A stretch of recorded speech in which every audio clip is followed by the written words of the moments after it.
7 o'clock, call the meeting order, and please stand for the pledge. Allegiance to the flag of the United States of America, to the republic for which it stands, one nation, under God, indivisible, with liberty and justice for all.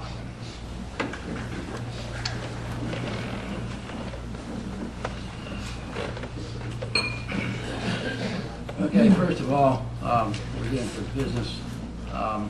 I'd like to make a presentation to the Singley Fire Company for their annual thing to be given yearly. So there's someone from Frankie, all right. Frankie Lewis, second vice president of Singley Fire Company.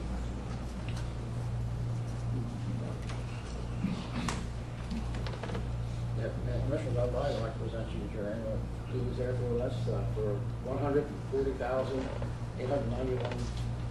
Yeah, $140,891. So you got good use to the fire site, for the new house and all and other things. And members would like to thank the mayor and commissioners and the taxpayers of Elkton. The tax check, like you said, it's going to go a long way. We need it. Appreciate it. So, thank you. You guys do a good job.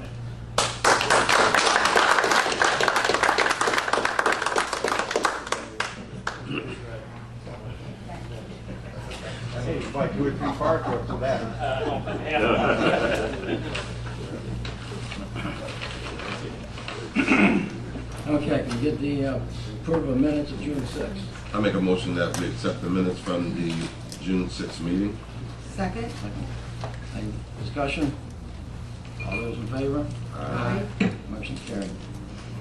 Get a motion to accept the financial report and payment of the bills. So moved? Second. Any discussion? All those in favor? Aye. Motion carried.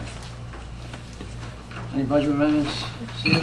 Yes, at one time, budget amendment number 2012-021, to recognize $5,486 in the SEES funds revenue to be used for funding of town's 225th anniversary promotional supplies, specifically the digital banners that you see around town, and the 225th anniversary decals for the vehicles.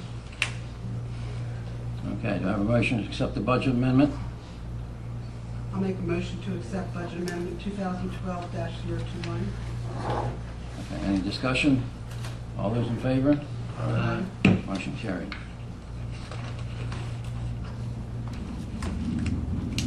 Okay. We got a few minutes and Lewis, how about can we do the annexation petition for Bell Hill Manor? Yes, so Mr. Jemmy represents Bell Hill Manor. Good evening, Mayor and Commissioners. This petition is being presented to you. I know that the proposed developer has met with all of you at work sessions, et cetera, so I think you know somewhat of what's going on. The proposal is to annex 3 parcels off Bell Hill Road, parcels 1128, 1131, and 1132. Into the town. This particular developer is anxious to go ahead and get started on this particular project. And so the petition is being presented to you. I also wanted to mention to you this is one of those workforce housing projects, and they need a letter of support from the town. I don't know, Wilson, have they seen the form of the request? I sent it to him, emailed it. I have it here if you have it. The level of support can be any level you want to make it, but they would very much like you to authorize the mayor to just sign that letter that would allow them to continue through their whole process. Again, their hope is to actually have this project start construction this year. Okay. Assuming everything goes through. Yeah. I mean, they got a lot of hoops to jump through, but they're jumping. How about do they have got any word from Artesian yet as far as the water goes? I think we've pretty well Okay. worked out with the water and sewer stuff. Making that was a suggestion how much it would take to get down. Could you speak in the mic, please? Some of that money is going to be used to upgrade the sewer delivery system. But as far as I know, everything's ready to go. Artesian is indicated to them in writing, we should be able to get the water to them. They're trusting them, and hopefully that'll happen. There's been easements granted and that sort of thing. All right. And do we have any other questions? No? Okay, so do I have a motion for the annexation petition A4 2012? Accept the annexation petition. So moved. Second. Any further discussion? All those in favor? Aye. Motion carried. Got it. Could you see if they'll authorize you to sign this letter, and so we can just keep moving along on that aspect of it too? Well, we can look at it and then we can look at it. We don't have one in front of us tonight.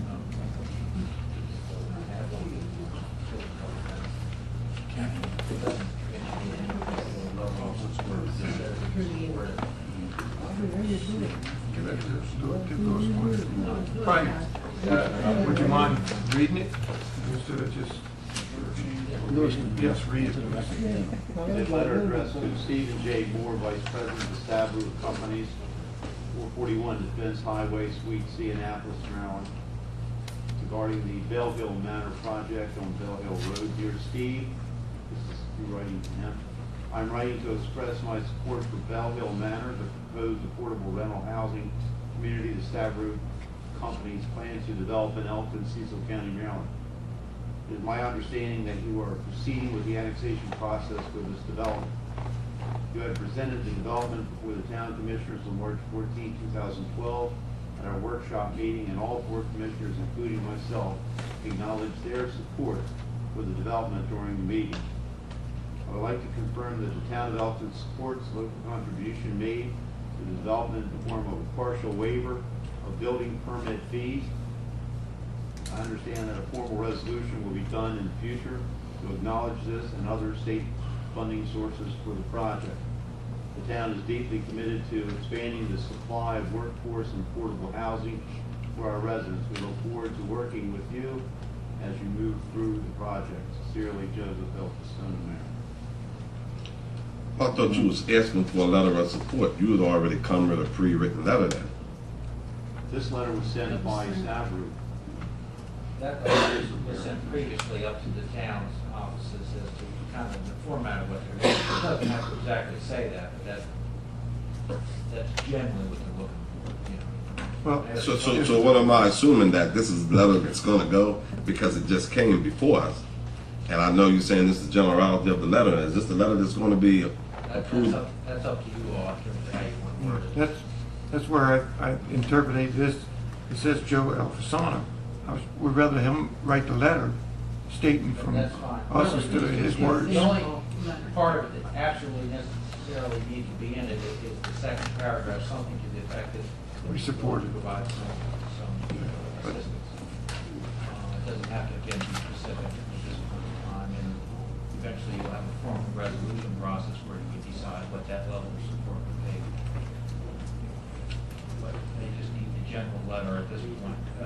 These way these projects are funded and are approved, there's different steps that you have to take, and this is one of the letters at this point in time that needs to be presented just to keep the thing moving through the hopper on the state end.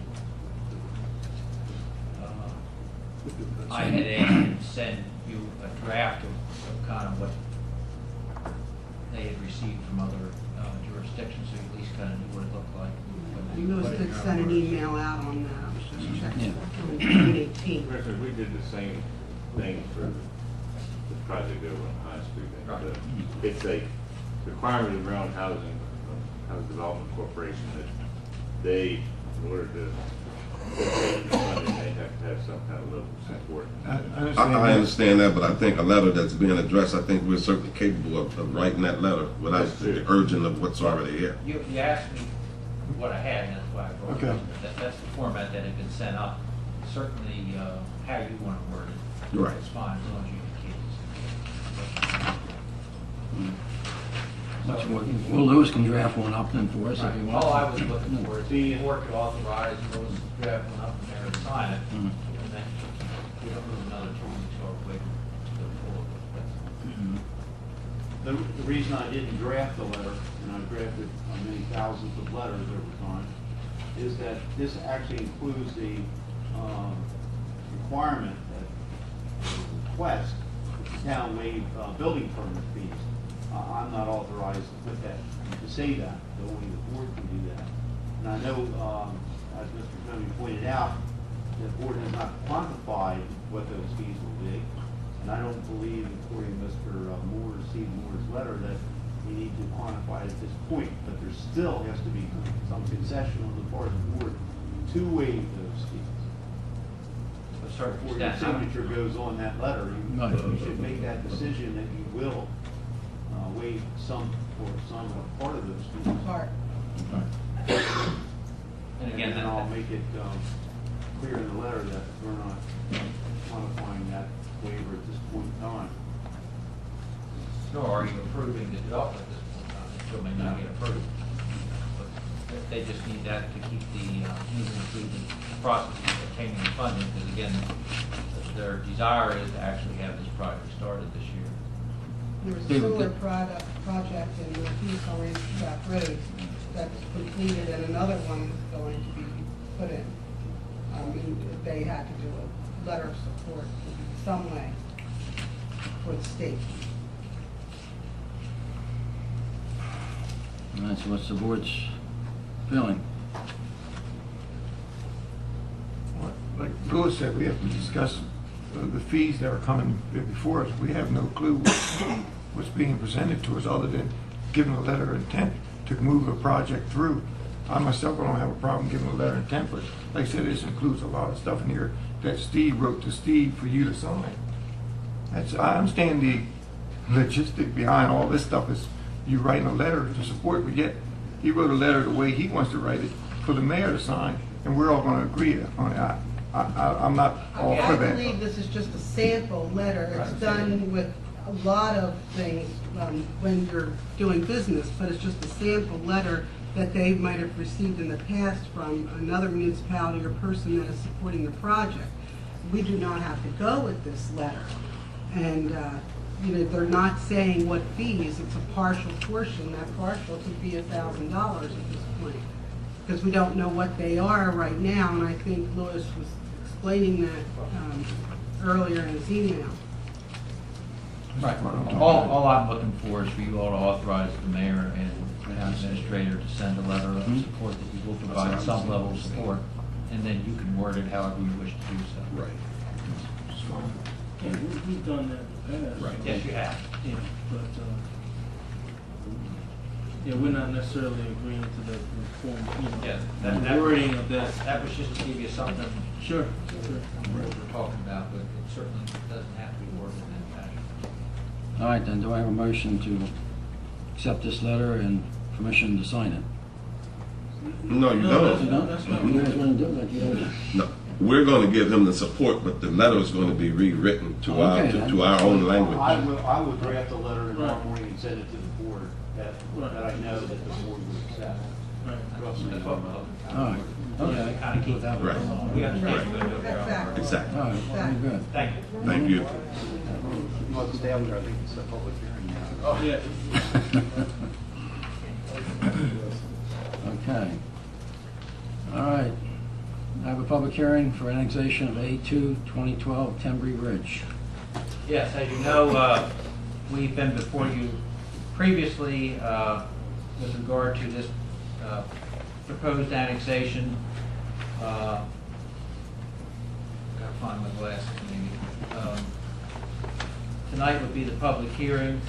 The resolution is to annex, I believe it's 1, 2, 3, 4, 5 parcels into town. The intent would be to annex the vast majority of the property in that would allow any kind of housing, including multifamily housing, and then a small portion of it would be RO that would allow a mixed use with some retail or office, as well as housing in that particular area.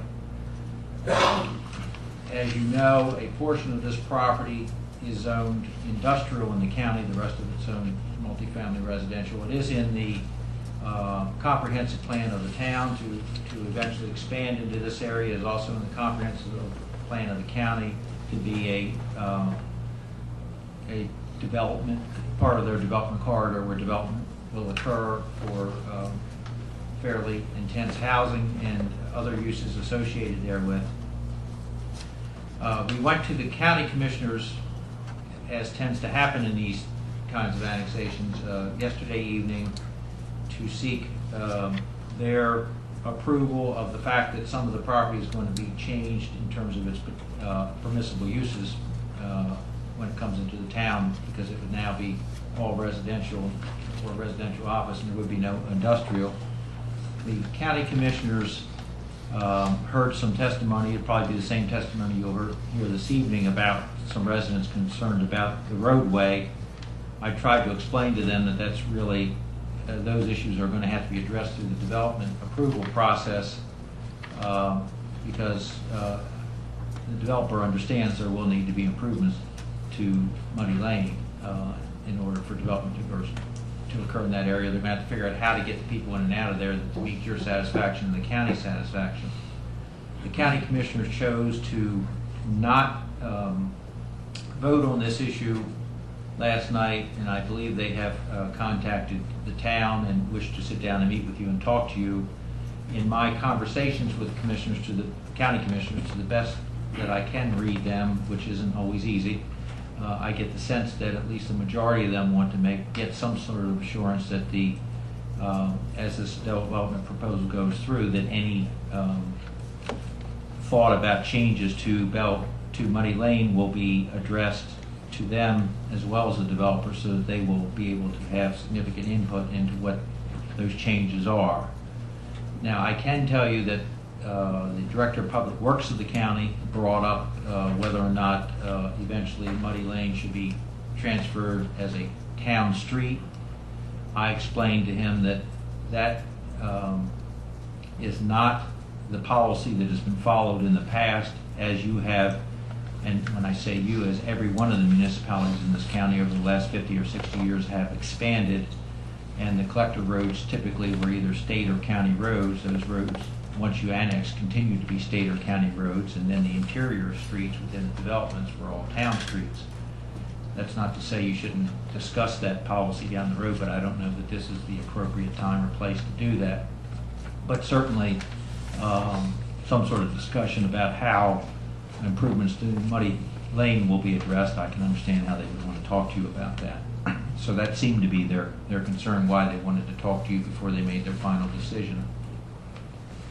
With regard to water and sewer, just like all the projects in that area, the sewer, is my understanding, you have capacity in your sewer plant. I don't know if Jean's here or not, or whether somebody's going to present that information, but certainly the distribution system, again, as you go along there, with the previous proposal I just submitted to you, which is going to be built before anything's built out here, there will be improvements to your distribution system.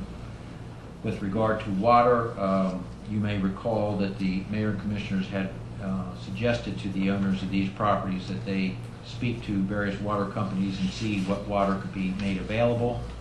And they have negotiated an agreement with United Water Company to provide water to that area. That is subject, obviously, to your approval and to some other approving agencies that are going to have to approve that. And ultimately, I know how United Water operates with the county is they simply just have a tap, and then the county takes the water from there, and they actually maintain the distribution system and actually bill for the water. And you may very well choose to use that same approach. That'll be up to you. This is obviously a very preliminary stage. This development will probably take some time and probably see several iterations before it gets to the finish line. But this is phase one, and we're here to answer any other questions that you might have. There is, I will tell you this, unlike the previous annexation, there is no specific proposal at this point in time that exists as to exactly what's going to go out there. They're starting this process, realizing it's going to take time, and there are some complications here that the other one doesn't have, and they're going to have to work through those before they get real specific. Ken, you would have anything to add? Actually, I wasn't present at the county meeting. I think, and I can address this, and I would prefer to address it in front of the public, the town, and the county. And we didn't go into this development thinking we weren't blind. I mean, it's very obvious that Muddy Lane needs improvement. You want to talk into the mic, please? It's very obvious that Muddy Lane needs improvements. You know, nobody wants to add another 500 cars on there without a way to move those cars around. Now, people in the back here are concerned about the road and whatever. I think their main concern is non-development and non-growth, but that's okay. I've been through this before, but my concern is I think way far in advance of what I'm going to do. And you know, I spoke to the county. I was going to speak to you tonight. I already spoke to the county and said, look, if this is an issue right now, as far as I'm concerned, the roads and the drawings and the engineering all comes down the road later. But if I need to approach this right now, I'm going to tell you that my thinking was that as a developer, you know, I'm going to have certain requirements to improve that road, and I know I've got to spend money, and I know that it's no use me just sitting back and thinking the town's going to pay for it or the county's going to pay for it, because that's not going to happen. Now, what I told the county, and I'm telling you, is that there is 4 or 5, I think there's 4 or 5 annexations that's going to occur on Muddy Lane. And I believe, the way that I'm looking at this, there will be improvements to that area because it's a growth area. Now, what I'm going to do is I'm going to get a coalition of all the developers on Muddy Lane that's going to go, and we're going to figure out as a group for the county and for the town how we're going to improve that road. Obviously, it has to be improved, and I don't want anybody running around saying that I'm going to, you know, drive the traffic up and, you know, nobody will be able to pass. And, you know, you already have that situation. I'm going to improve your situation, and it needs improved. And the only way it's going to get improved is by growth. That road will never be touched for a long, long time because the county has no money, and Elkton, I don't believe, is going to take it over. So consequently, it's going to sit there, and growth around us will increase the traffic on that road without me or with me. I'm agreeing to help fix the road. Now, when I say fix the road, that doesn't mean I'm going out here and tear the railroad bridge down and build another one. First place, I can't. Second place, I couldn't afford it. And third, you know, I'm thinking of helping the road from somewheres around that up to 281 to where people can leave, come back, turn lanes, whatever really works and gets designed. And, you know, I also want to address this town meeting now because I'll just say that people speak with forked tongue. And there was a lady here that spoke, and I never defended myself last week. And she said I was trying to sneak a road in. Well, I want to tell you that I am not building any road. I'm not sneaking anything on that property. What happened was Artesian and the contractor came to me asking me if they could set up on my property because there was no room to put any equipment or anything on that road after they were done working. I guess I made a mistake because I became the nice guy and said, go ahead and do that. And that just put everybody up in arms. And, you know, basically, I'm in here defending myself, which I do every day. But I want these people back here to know that I support a lot of jobs, I support a lot of taxes, and I do everything that I could for this town, and I really don't want to be treated like I'm doing something wrong. I have a job to do. I am a builder developer. People are painters, people build cars, nobody complains. I'm a builder developer, and I'm sorry. Really sorry I ever did that, but it happened. So basically, that's all I've really got to say. I'm not knowledgeable about fixing Money Lane. I'm just not. I know without me doing anything, I spent about $400,000 just to improve 84 townhouses on 281. Just to improve the entrance. So I'm not shy of knowing what I've got to do. So, and I've done many projects in this town. Everybody knows how I work.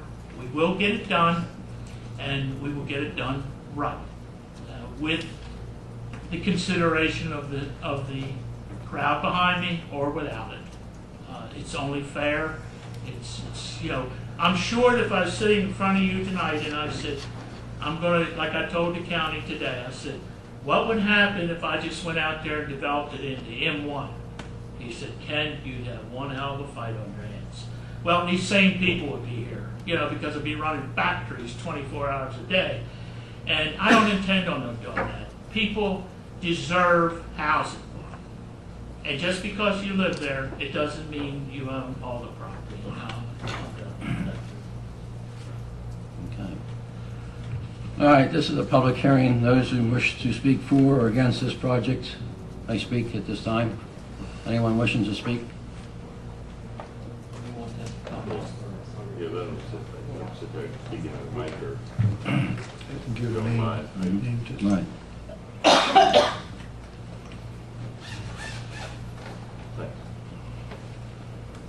Okay, you want to state your name and address, and you have 5 minutes.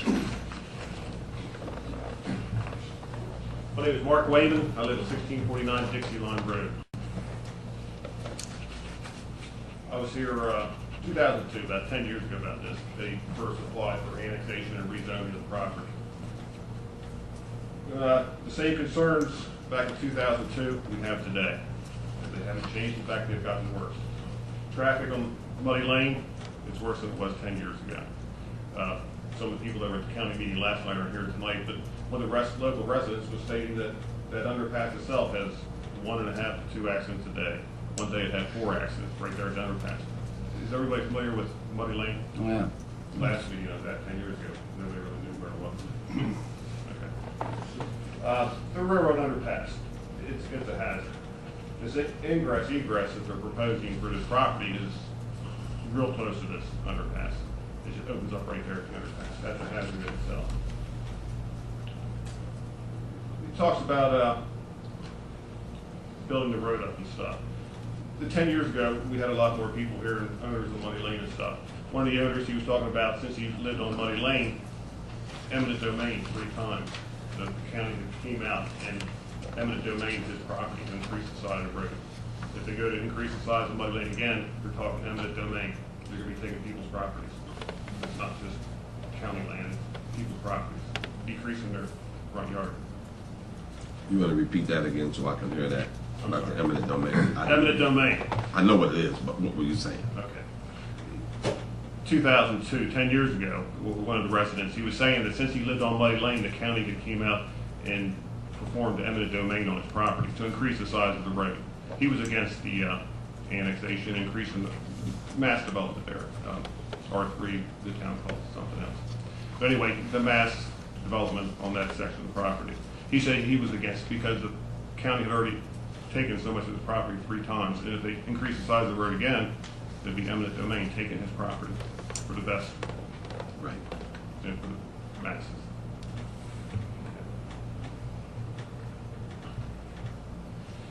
Back in 2002, the town was, they were concerned and they said they were not going to hopscotch anymore. In past history, I guess they hopscotched the zoning, the annexation and stuff over Fire Creek and different parks. the commissioners and people on the board at that time said, we're not gonna hopscotch ever again. We brought this up last week at the meeting, but we were told that now it's different. The county, or the town is willing to hopscotch over sections of the county. If this is annexed, it'll be hopscotching again over various parts of the county. In fact, if this is annexed, it'll be my property's right against the Mason-Dixon line, against Dixie Line Road. I have to exit Delaware Road for my property. Basically, this annexation will be putting me in a no man's land, or all of it pretty much is in a no man's land. It'll be annexed and we'll still be out in the county surrounded by town limits. One of our concerns last week was, if we would be forced to annex into town also. We were told we would not.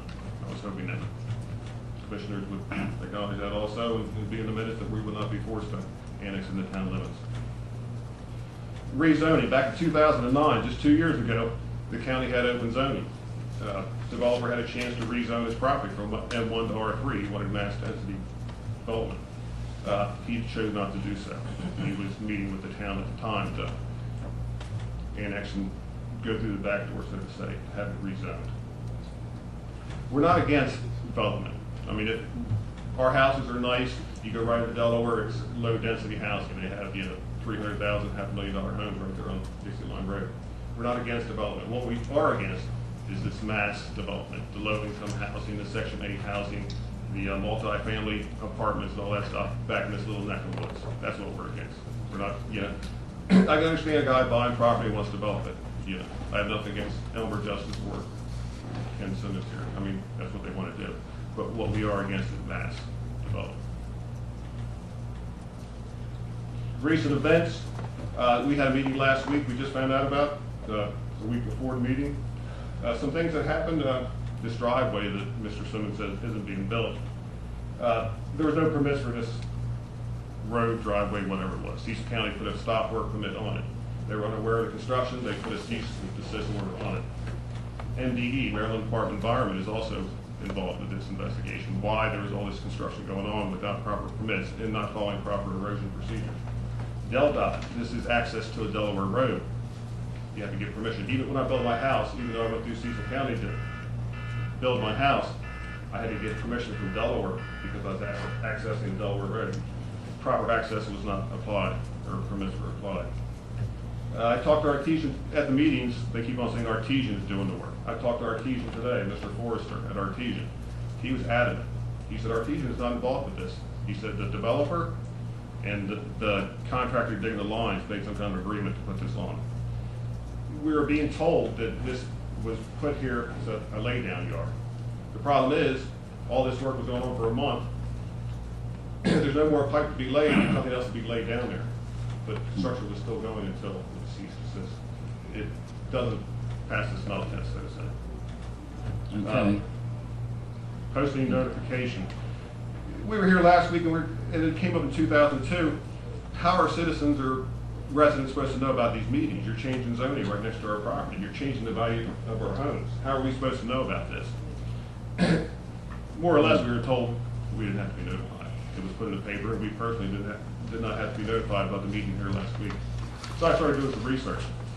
I went to Maryland. But you got another minute. 1 minute? I'll be quick. Zoning regulations. Hartford County. First page you click on is zoning regulations.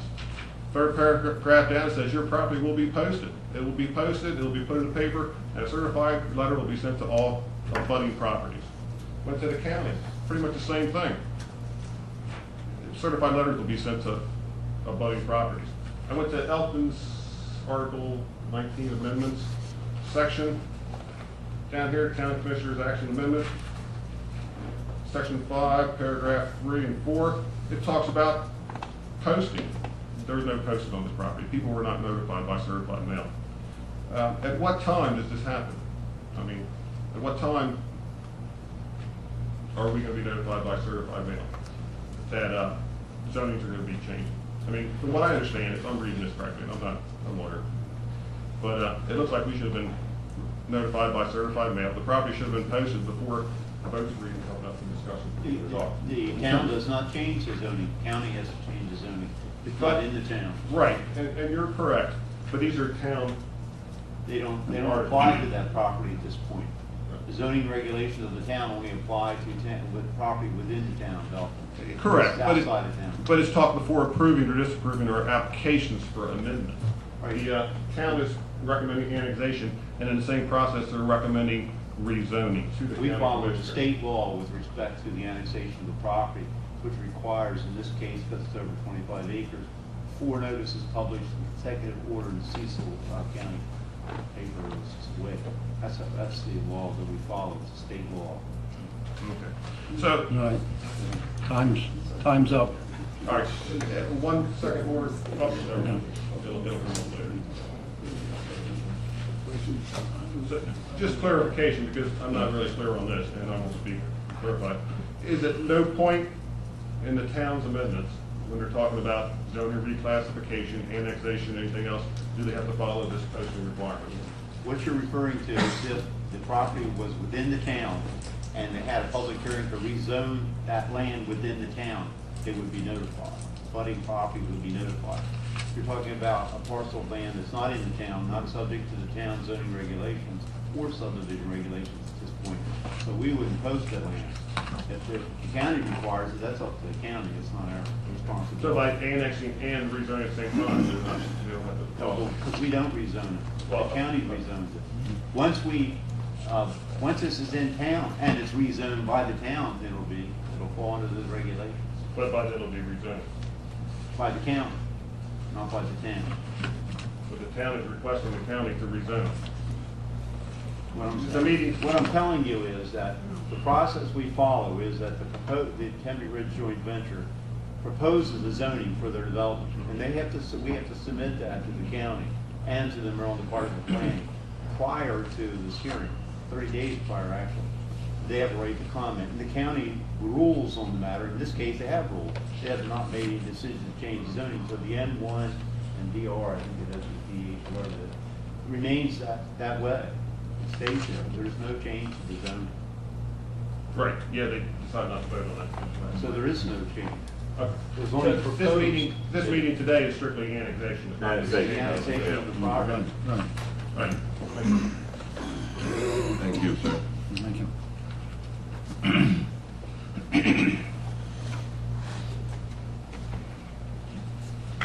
My name is Jill Cassini, and I live at 1675 Dixie Line Road.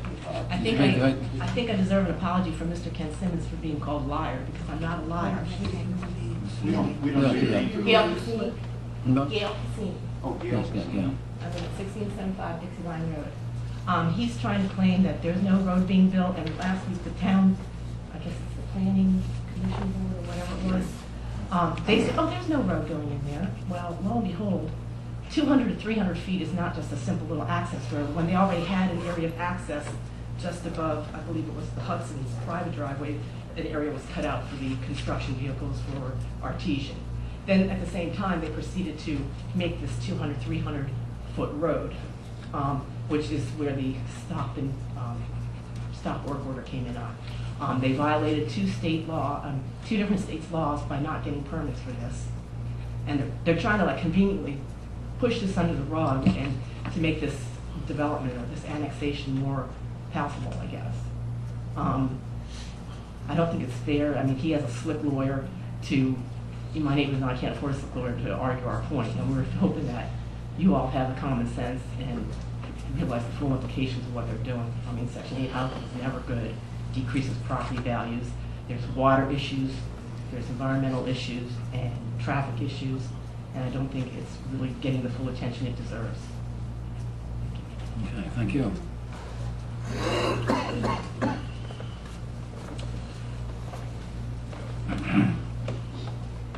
Good evening. Hi. My name is Lesanne Hudson. I live at 464 Muddy Lane. I have been a resident of Cecil County for 38 years. I love this county, but I don't love Muddy Lane. This old fat broad, when she goes to get her mail, let me tell you, it's like playing dodgeball with cars. We all know what the railroad tracks is like, the underpass. Their access is less than 200 feet from that railroad track. Now, I don't care how wide you make it, I don't care if you put a stoplight there. You're gonna have cars backing up that little curvy hill, you know, going up as you come in from Elkton. As you come down, you're curving around. It's a hazard. Yes, I like living in the country. That's why I moved back there. I wanted to live in the country. There are 200 apartments on Muddy Lane, 117 townhomes, and 58 property owners. Now, of those 58 property owners, Pico is part of them, the railroad is part of them. You know, it's not just all residential housing. You're going to, not you, I'm sorry, but they're going to develop the corner of Delancey and 281 or Red Hill, Old Baltimore. There's accidents there all the time. It's such a tight little end there that everybody wants to build something. You've got high density traffic coming from Newark every day because most of us Cecil Countyans can't find a job in Cecil County. We all have to work in Delaware. I'm one of them. So you're coming down that road between 3 and 5, the traffic is horrendous. People run the lights, I see accidents all the time. You can widen, you can do whatever you want, but when you have 400 more houses and 1.5 more cars, you're gonna have problems. I guess that's all I need to say. Oh, but I am a taxpayer. Like you. Thank you. No, thank you.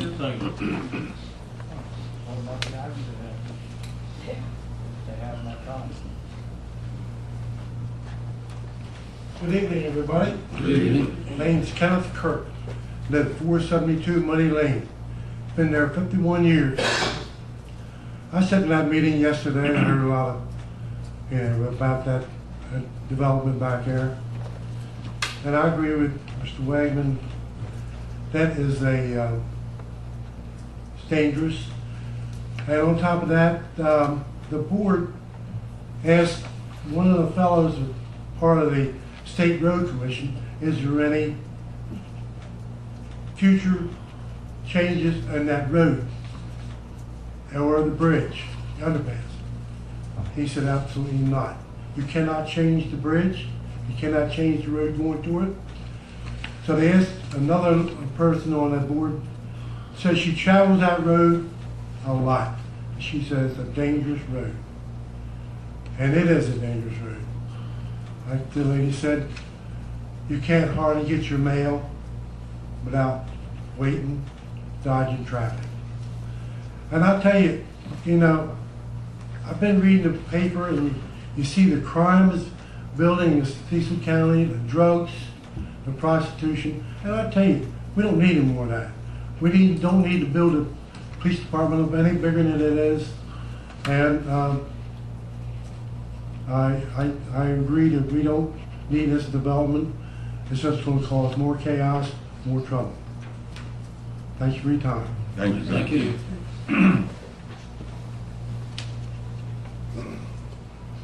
Anyone else?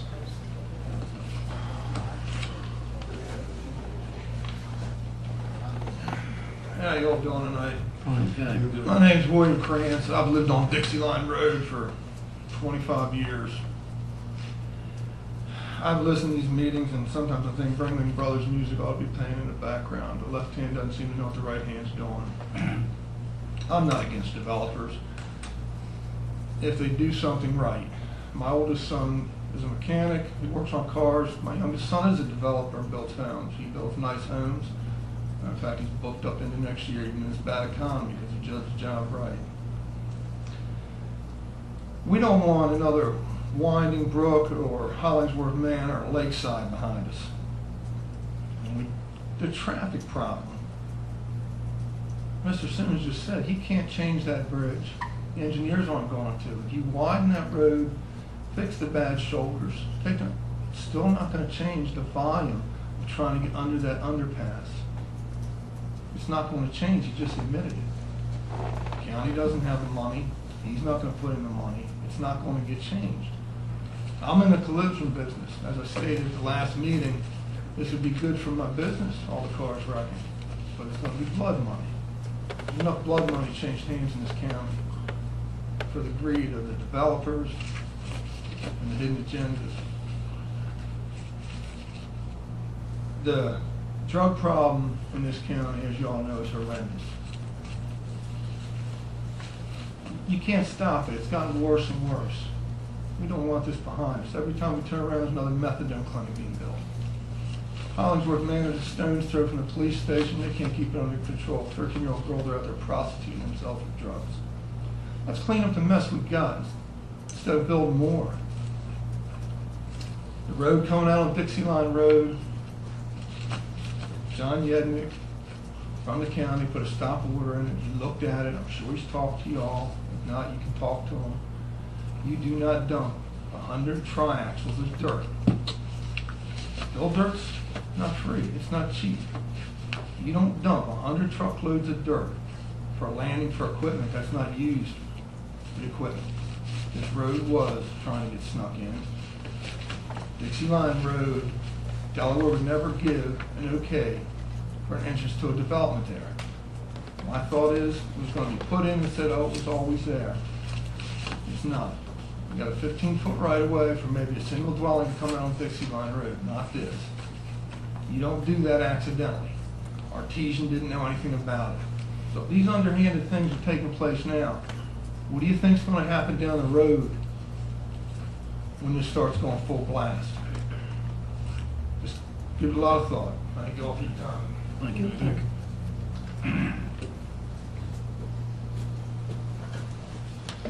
Anyone else? Anyone else? Okay, now this public hearing is now closed. Okay, Louis, you have any comments? Yes. Jeannie's not I here. have the planning commission. Gene Minner sent a special memorandum dated June 15, 2012 to the mayor and commissioners regarding the Tenby Ridge Joint Venture LP annexation of parcel 69, 879, 881, 892, and 1126 on tax map 304, 122.143 acres. Mayor and commissioners, on June 11, 2012, the Elkton Planning Commission held a public hearing to consider the annexation of Tenby Ridge Joint Venture property located at tax map 304, parcel 69, 879, 881, 892, and 1126. Tenby Ridge Joint Venture LP was presented by Mr. Dwight Tomey, Esquire, Baker, Tomey, and Emery, PA Elkton, at the public hearing. Tenby Ridge Joint Venture LP requested a zoning classification of multifamily residential R3 for the bulk of the property and residential RO for part of the property, which is compatible with the property's current Cecil County zoning classifications and residential multifamily and light industrial M1. The Elkton Planning Commission heard public comment against the annexation and zoning classification requested for Tenby Ridge Joint Venture LP property during the public hearing. Following the public hearing, the Elkton Planning Commission voted to recommend approval of the annexation of the Tenby Ridge Joint Venture LP property and recommended approval of the requested zoning classification of multifamily residential R3 and residential office RO. Minutes of the June 11, 2012 meeting of the Elkton Planning Commission inclusive of the public hearing will be available upon their approval at the Elkton Planning Commission's meeting scheduled for July 16, 2012. Initialed by Gene L. Minner. In addition, the town received a letter dated June 14, 2012, addressed to Gene Minner from the Maryland Department of Planning. The subject of the letter is Resolution 82, 2012, Tenby Ridge Joint Venture LP Tax Map 304, parcel 69879, 881, 892, and 1126. Dear Ms. Minner, thank you for providing the Maryland Department of Planning with information pertaining to the Tenby Ridge Joint Venture LP annexation. The information package was complete and was received more than 30 days prior to the scheduled public hearing. As you are aware, Article 23A, as amended by House Bill 1141, specifies that the new zoning for the annexed land cannot be substantially different from the existing county zoning without the express consent of the county commissioners. It is our understanding that the parcels under current Cecil County zoning are designated as residential medium, RN, multifamily residential, and M1 light industrial. And the town of Elkton proposes to rezone the parcels R3, urban residential, and RO, residential office, following annexation. In reviewing the annexation request, it is the department's view that the town should request a zoning waiver from Cecil County with respect to the M1, R3, and RO parcels, as the annexation plan indicates that this would be required. The subject property is located within the town of Elkton Growth Area 1, identified in the 2010 Comprehensive Plan of the Town of Elkton, and a designated high-density growth area identified in the 2010 Cecil County Comprehensive Plan. The subject property is designated for water and sewer in the 2004 Cecil County Water and Sewer Plan, so a water and sewer plan amendment is not necessary prior to the town providing water and sewer to this site. As indicated in the annexation plan, the town of Elkton reserves the right to amend the annexation plan. Upon annexation, the town should review the finance procurement article 57D02 to determine eligibility of the annexed area to become a priority funding area for state funding of growth-related projects. Procedure for revising and updating, et cetera, they have a website there. That concludes, essentially concludes the letter from the Maryland Department of Planning relating to the Thames River. So, you have any recommendations as to forward with this? Sorry? Any forward recommendations for this? Yeah, I recommend that the board give consideration to the annexation resolution at another time, not tonight, not to enact the resolution at this point in time. Okay. Yeah. That's a move. All right, we have a motion second. Any further discussion? All those in favor? Aye. Motion carried. I was wondering why did recommendations postpone the voting? I mean, just as a public citizen, I was just wondering why. Just for further discussion. Further discussion. Okay. All right, moving on. Resolution R6 2012 Residential Anti-Displacement and Relocation Assistance Plan.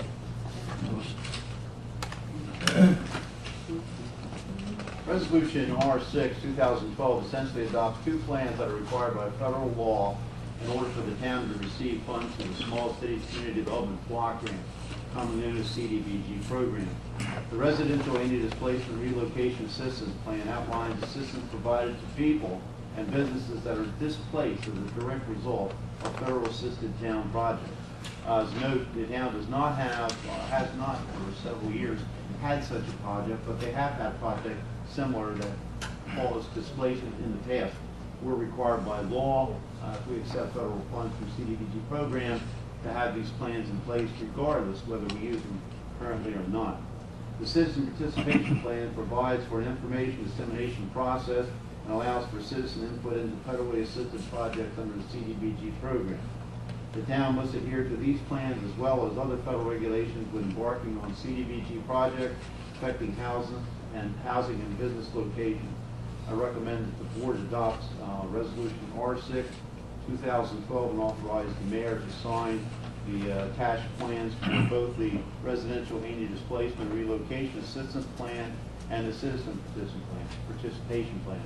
I want to make a note that when citizens are displaced, or businesses for that matter, during the CDBG program, the large amount or the most significant funds come from that program in that process, because you have to supply alternative housing, expenses, and a number of things under federal regulations.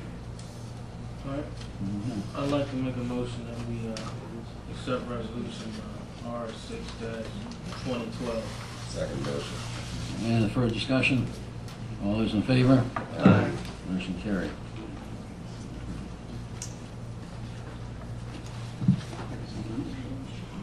Oh, let's take the business. Okay. Lewis?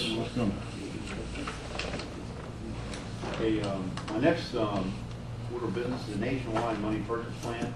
The board is well aware that the town has what's called a governmental 401A plan for its employees, excluding the police who have their own pension plan. The money purchase plan is what's called a defined contribution plan versus a defined benefit plan that the police have. Resolution R7 provides for amendments to the town's pension plan and excluding this foreign personnel to conform with a number of legislative and regulatory changes affecting public pension plans. We were notified by Nationwide that these changes were necessary. Consequently, we submitted the plan as recommended and amended to Whiteford, Taylor, and Preston, who are specialists in pension. They reviewed it. There was one correction I made based on their consultation.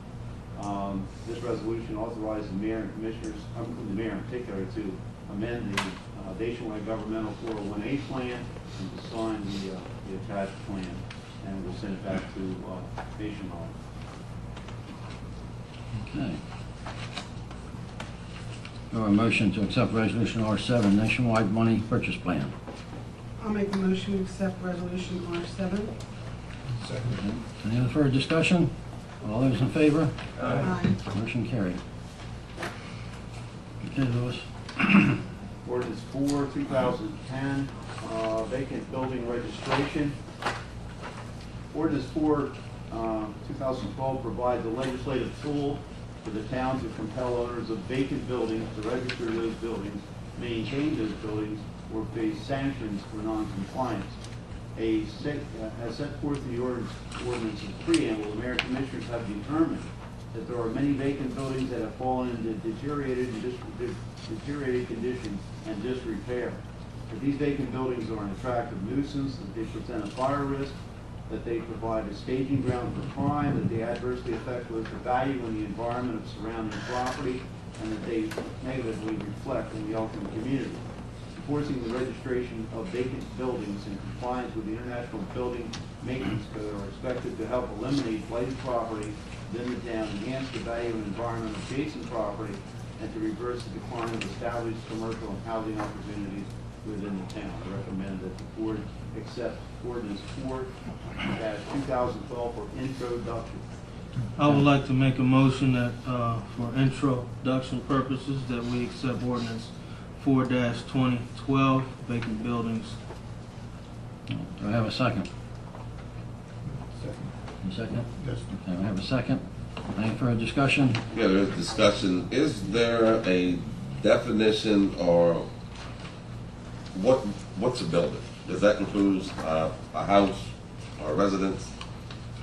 When we think about this vacant building, I think there needs to be terminology of the building.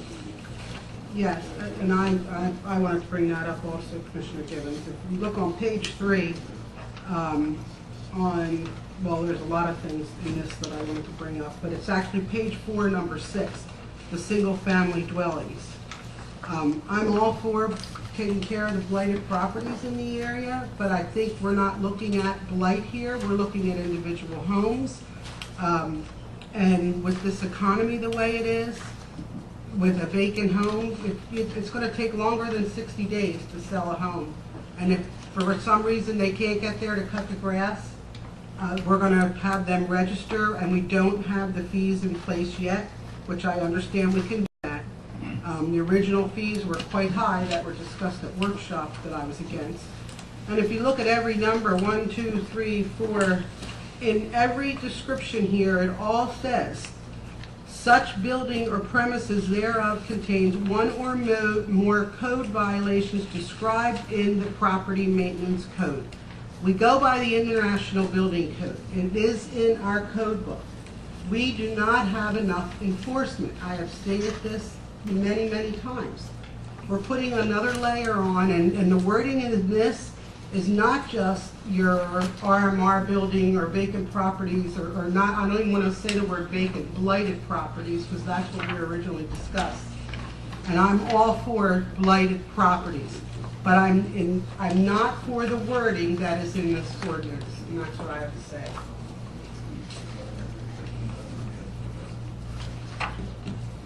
Okay. Any other discussion? No, I think it all. I voted on it because of for introduction purposes only. That's basically why I seconded it. So That's for introduction. This is for discussion. But any other discussion? No, but even though it's an introduction, I think as we speak here, that needs to be taken into consideration before it's brought back again. Right. That's the reason why there's discussion there. Okay. And, as part of the discussion, I guess I want to add that, that the consideration needs to be made that this is a process. As a term that you added, Commissioner Jablonski, as another layer, coming from code enforcement and being in that position for the nearly 5 years that I was in, again, with no disrespect, but the board just did not support what was in effect. In other words, the ordinances that we had. It takes enforcement.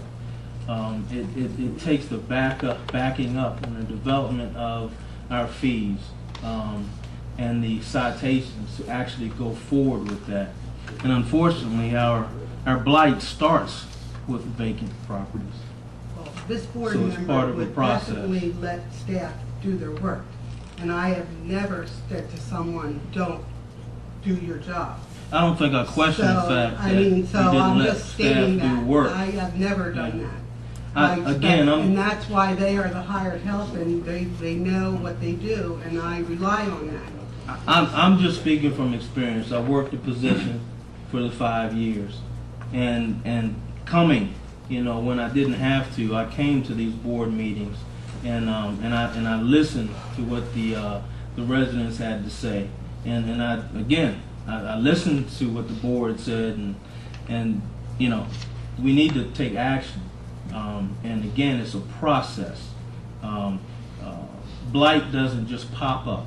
It starts with vacant buildings. Well, I just think the wording in this is not appropriate at this time. That's something we could discuss again at workshop and look at every little paragraph that's in here. But again, it states in everywhere about the property maintenance code. And I had asked at workshop, how many towns, and MML, they're still looking into it and waiting for the answer. What other towns, how many code enforcers do they have in place to take care of the amount of residential properties or properties that we have in the town? And we all were at that seminar last year at MML, and we heard very large numbers for population similar to ours. And again, respectfully speaking, these are the same comments going back 5 years, speaking about the same subject, the same ways. Every town has their different needs for code enforcement and the amount of code enforcement. And I totally agree with you. We need to discuss that. Because of the economy and the way things have changed, I definitely agree with you that we need to take a closer look at how many and how much code enforcement we have. There's not much building being done, so that we need to look at the staffing and how it's being used and that. And again, that was talked about almost 5 years ago. Okay, our population is increasing. Again, other issues are impacting that as well, as far as the community and the vacant properties and property owners. So again, respectfully, I think we need to discuss it, but we need to do something different than we've been talking about. Okay. I have a motion and a second on the floor for this, for introduction purposes only, so. I thought you had a second. Yeah, Earl has seconded. Yeah, for introduction purposes only, okay. So a motion and a second, all those in favor? Aye. Those opposed? Aye. One, two. Okay. All righty. What happened there? Did 2 vote for it and 2 against? You voted What? against? I said no. You said no? And you said, both said no? I said yes for introduction purposes only, yes. Absolutely. And I might. Can't go forward without making a step. Okay, and I'm an aye for introduction purposes only. Okay. All right, any old business? I don't have anything. Mary Jo, anything? No. Earl, anything? John, anything? Yes, I think I responded to an email Lois presented on yesterday, and it was talking about the It's not a pole barn, but the building out there to the Baptist Bible School. Right, yeah. And again, how much money has been set aside, or how much money needs to be earmarked if you're gonna go forward with a recreation center? 1.5 million. Pardon? Resolution stated $1.5 million. So that's it. It's it, unless the board says otherwise. I'm asking the mayor and somebody something right now. Resolution has no strength of law, except it's just an established way the board has reached a consensus. You could pass a resolution tomorrow and reduce it or increase it. You know, we discussed building, we discussed rec center, we visited rec centers. You have the young lady in there who's in charge to give her a plan for a rec center. So I myself want to know, as well as she, where does she go from here? You've got to talk dollars and cents if you're going to move forward. You know, if you build a building, it needs to be planned, it needs to be equipped, you have some capital equipment and things there, it takes some money. So somewhere along the line, since we vote and we talked about it, need to know where we're going. The board authorized Mary McGall to go and talk to Mark Clark, and she has an appointment with him tomorrow. And Mark, I understand that, and I still need to know exactly, do we have enough money, or are we gonna come up with more money? I understand all that, Lois. well, Mark is supposed to give us a price on per square foot of what the building, what we're looking at will cost us money-wise, and that's what I think what you're trying to get at, right? With the initial. Yeah, cost. because the amount of money you have may not be enough to build a Right, building. exactly. Or the money you have might be just enough to get it up, and you can't have other things there. I'm just saying, and I said before, if you're gonna do it, you need to do it right.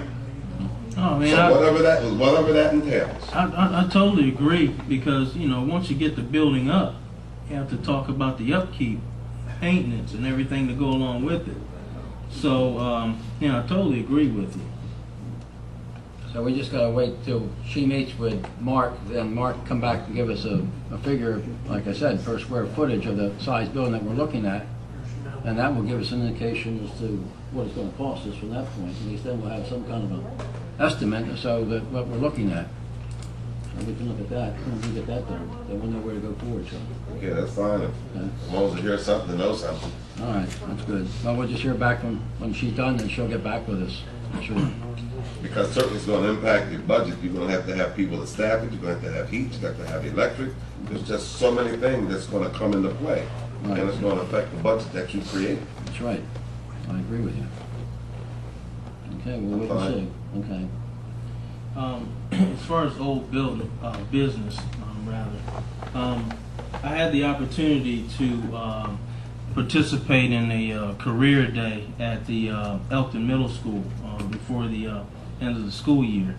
I took that opportunity to pretty much enlighten the students on being a commissioner for the town of Elkton, and explaining all the other positions on the board and what it's for, and how you go about being part of your community. And we had a lot of young kids very interested in that. I ended up speaking to probably, we had 2 hours, so it was probably 60 to 70 students, 20 at a time. Very, very good opportunity to explain again about the town and the processes and how it works. During that time period, I also heard from them. And one of the things that they talked about was something that Commissioner Piner had brought up in past meetings, and I'd like to know what we're doing forward. And that's talking about the skateboard park and the hours and the operation and what we're going to do there. So I would like for us to continue looking into that and really addressing that for the kids. I think since the free on the weekend sign went up, I noticed this past weekend that many children were in the skateboard park, and that was nice to see. One of the comments, just to piggyback off of Commissioner Hicks, I also heard that same statement. Guess you at the Elkton Middle School? Yeah. I mean, it must be on different floors. Because there was young kids come and they made the same comment and said, why can't we do just like Delaware? Have a sign, skate at your own risk, and leave the park open, being able to, and I brought that to the attention of the board from that conversation, because the skate park's closed, but yet we need somebody down there to open it and let the kids come in. Nobody comes, so it's a waste down there. But they're going to jump over the fence. They're going to do whatever they want to skate anyway. The problem is the risk was if the parents want them to skate and complain there's no place for the kids, they should be under their supervision. And there was an 11-year-old or 12-year-old that made that comment. Mr. Commissioner Palmer, why can't we just come there and skate at our own risk? We don't want to see nobody get hurt, but yet the park's there for the use for the students. So during that same day, there was a lot of questions asked, and it's been like 3 or 4 years I've been going to the middle school doing that, and it's really worthwhile to let the kids understand, and even the teachers learn something from that. Yeah. That particular day, like I said, it was a scheduled event. Now I didn't see you there because we all gathered in the area. But yeah, like all the kids that came through the classrooms, several, just not just a couple. It was several of the kids actually stated that. So we one room 314, third floor. Yeah, totally. And made me stay there. No. So no, this wasn't on the third floor. This was all on the bottom floor. Okay, anything else? Oh, good. Okay. All right, the only thing I have is that myself and Commissioner Hicks were in Ocean City last night to present one of our own here in Elkton, a certificate, along with most of the other towns were there at the Firemen's Convention. John Denver became our Maryland State Firemen's Association president. And it's an honor to have someone from our town to hold that high position in the state. And we were all down there presenting our certificate, and it was very nicely done. We're all quite proud of John taking on that responsibility, because it is a very big responsibility. It takes a lot of time away from his family for an entire year. So we certainly applaud John for taking that position on. It's a great honor to have someone, as I said, from our town to have that kind of position within the state. So, with that, Mary Jo, anything? I have a couple things. One, I'd like to discuss, have some workshop time. I know the next workshop is busy for two things. One is to discuss the town election date. I think it's important, when we vote on the last week of May, budget is due at that next meeting to be voted on.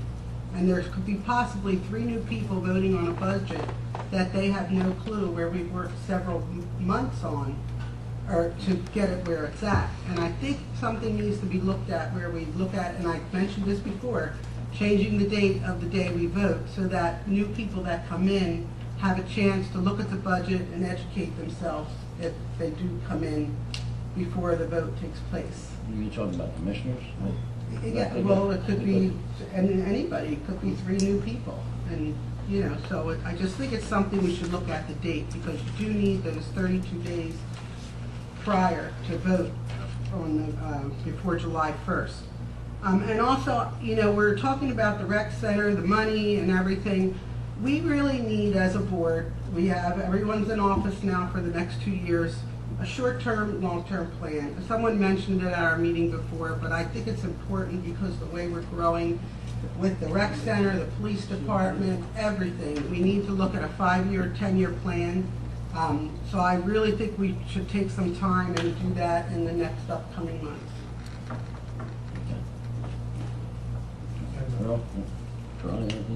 No, and she's right. Matter of fact, I was the one that recommended, we sit up here, you got people in office, at least for the next 2 years.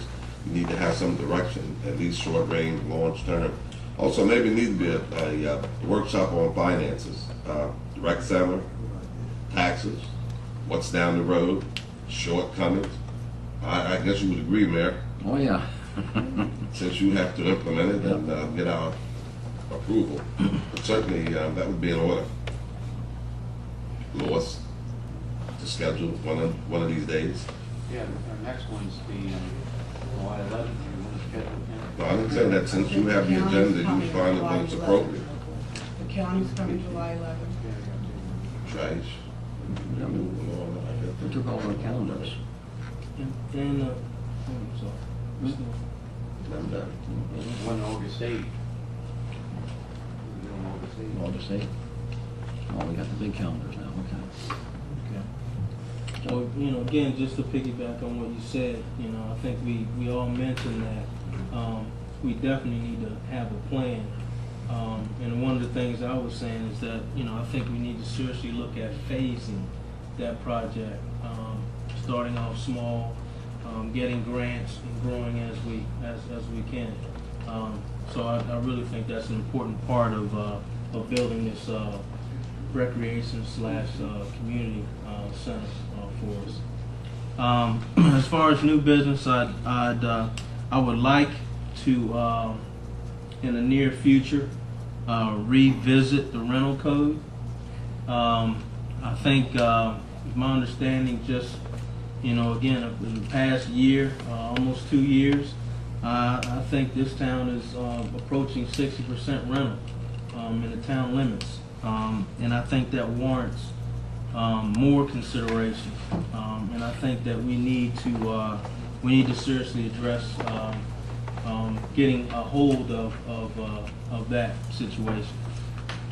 Again, it's a process. You talk about educating a community, and just the nature of renting versus owning. You tend to have retraining occurring as far as getting your community to the pleasant community that you're looking for. So it's my hopes that we will revisit the rental code in a very near future. That it? That's it. All right. Dwight, you're up.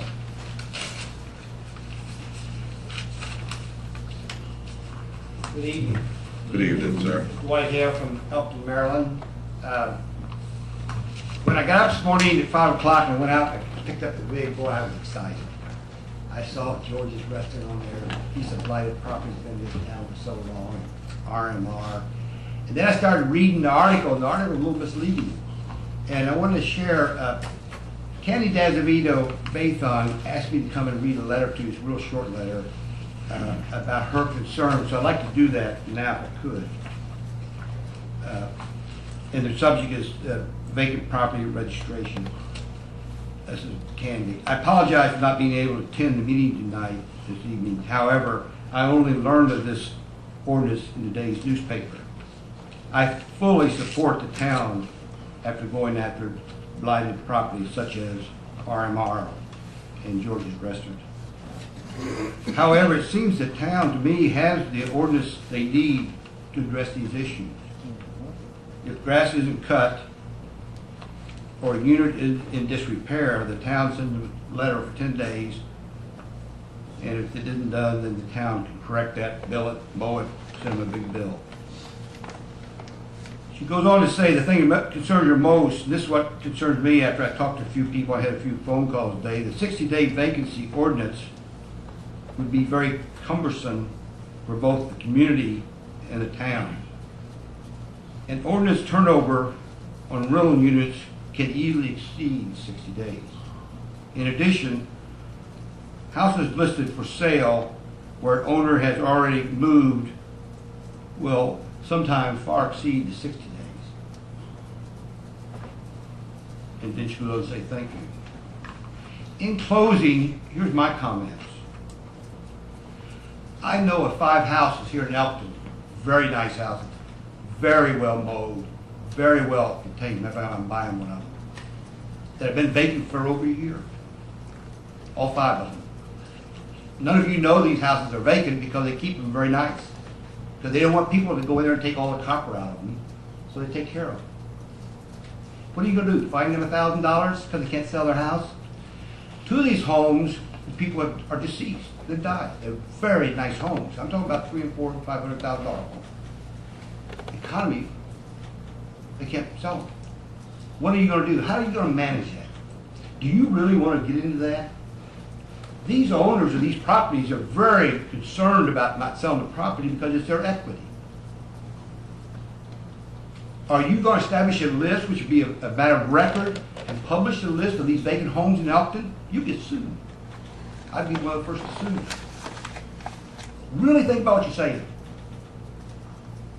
Now, and I don't want you to feel bad when I say this, but if RMR and George's Restaurant were in Bel Air, Maryland, or Newark, Delaware, the mayors and the commissioners would see that an opportunity there. You have the authority to take those properties. I've been in front of you 15 years ago talking about this. The properties are still out there empty. Mayor, you've done nothing. Not one thing. That building, RMR, was in Newark. By the way, the guy that owns it lives in Newark, and he bought it at a tax sale. I was there. He only paid $1,000. If that was in Newark, like the Bud plant, Mayor of Newark took it. I bring a lot of people over from Aberdeen, and every time I come up, our main interest, Elkton, Route 40, I see George's Restaurant, I cringe. And then people say, what's that? What's that? And County Farm across the street's a blighted old gas station, just sitting there. No action. Mayor, you take no action. And here you want to go after people who can't sell their homes or vacant. You've got a vacant piece of property right across the street here. What are you going to do, charge the county $1,000 a year because it's vacant, because they can't sell it? One last thing, I'll quit. And Mr. Hicks, you brought up this landlord thing again. I wish you all would get serious with property owners and quit worrying about tenants. Property owners are the people you need to go after. I've never seen you do it once. Property owners, not landlords, not tenants, property owners. If you can do that, you'll all be heroes. If you condemned RMR within a year, it might take you a year to do it. You'd be a hero. But there's such a RMR out there. Coming down to Pennsylvania, that's the first thing they see.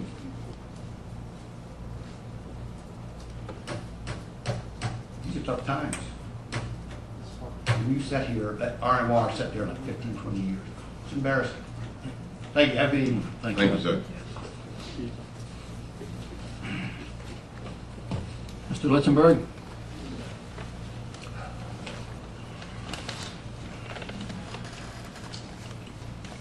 Litzenberg, 105 Walnut Lane. I agree with Mary Jo, everything you said. We've got the ordinances in place and you don't enforce them. Charlie asked me a couple of weeks ago when I said, what do you do about the properties that have been mentioned many times? And you said, excuse me, but I don't know what property we're talking about. Wade's brought it up many, many times with the same properties, and you people know where they are, and it seems like it depends on who it is, whether or not these things are enforced. Well, let me correct something, that I should do it because I'm allowed to speak to you, but basically, if there's 100 properties here and you suggest a property, I'm going to say to you, which property are you talking about? Obviously, there are plenty, and I know where they are. But if you address them and give a number, then I know what you specifically are alluding to. That's all I'm saying. Right across from not Plasticoid, but down on High Street, left-hand side. Mark Saunders owns it. Charlie Sposada's nephew. Do I need to go any further? No. Now I know who you're talking about. Okay. Well, so we're on the same wavelength. And this has been going on now for Right. 4 or 5 years, isn't it? I agree with what Dwight's saying, everything he said. You get back to the community center. Mark Clark designed a building many years ago that you all approved his plans. I think he charged you $60,000 for that. Am I correct? It's about Is that right? The design he made for that building, there's no way you're going to build that for $1,500,000. He estimated the cost of that to $6 million to $8 million for that particular building. You don't build a pole barn, but you go up to the Boys and Girls Club and see what they build up there. That is what a building can be used and used for any number of things. You can divide it up in different quarters, but you don't have peaks and valleys everywhere like he wants to build. Cheapest way to go. Where would I go here? One thing that Dwight brought up about properties being vacant for 6 months or so, or 60 days or so. I've got a neighbor that both were in the nursing home. They were in a nursing home for 2 years. They maintained the property. Grass was cut. Nobody lived in that house for 2 years. They're both deceased now. The children are the heirs to that piece of property. Now, do somebody have to live in that house, go in there and spend one night in that 60-day period you're talking about in order for it to be occupied? It's still furnished. The grass is cut, it's maintained. But the way you write this thing, if nobody's in there for 60 days, you can come in and bring your ordinances in. To me, I don't think you have a right to go into that man's property. Now, the heirs are living away. One lives in Connecticut, one lives way out in Western Maryland, the other one's down the Eastern Shore. That property's maintained. So how do you address that issue? You brought, things you're bringing up make sense. They make sense. Let's see. Now, Charlie, we want to ask you another question. How many people can you seat in the stadium up at the high school? Roughly? 2,500. 2,500, okay. You're going to have a concert with 10,000 people estimated coming to town, okay? Where are these people going to park? Does anybody ever question that? It was never questioned when it was brought up. The police have been, whatever his name is, said that the police have been advised of this issue. Are they going to be paid overtime by them if they have to have additional police on the park, or are the town going to pay for it? If it's a private entity, they should be paying for the extra police if you have to have extra police. But my question is, where are these people going to park over there? It's never questioned. The reason I asked about the high school, this is just a suggestion. I live right on Gilpin Avenue, Walnut Lane, right on the corner. My street where I am is 17 to 18 feet wide, depending on where it is. Now, when the graduation cars are parked on both sides of the street, going in different directions, I move my two cars into the front driveway so I can come out on Walnut Lane if I have to leave. The parking spaces I've got on my driveway, I can place 4 cars in there, which I pull people in there to get them off the street. I park 4 other cars in my lot in back of that to get them off the street. The neighbor down the street tried to come home when this thing is ending and so forth. She could not get down the street to get into her own driveway because their cars are going both directions. Now, when they're parked on both sides of the street, you can't pass because the street's too narrow. Now, it's just a suggestion, but on that one night, do you suppose that you could have a one-way street coming from James Street to Walnut Lane on Gilpin? Just that one side. That way, the traffic would all be going towards Walnut Lane, could make a right or a left to get out of there. They could use the traffic light on 279, would eliminate one heck of a lot of congestion. Just a thought. Just for that one night. One night, yeah. That's all it would be. Because I've got neighbors that could not get home that particular night. I mean, we know when this is going on, and I say it doesn't affect me because I can get out on the Walnut Lane, but these other neighbors can't. Just a thought for next year. Good idea. Let me see if I have anything else. I have a bunch of things we can have here. Probably forgot half of them. No, that's nursing home. And as Dwight said, you've got properties right now in town. Like that particular property next to me, it's been on the market now for 6 months. It's maintained. It might be another year before this thing is sold with the way the market is. You can't tell about that. But one other question. What designates a building? Does a building have to be a roof on it? A building needs a roof, am I correct? Thing. A building needs a roof. RMR doesn't have a roof, so I think if you're going to make an ordinance about something like that, it ought to be maybe a standing structure without a roof.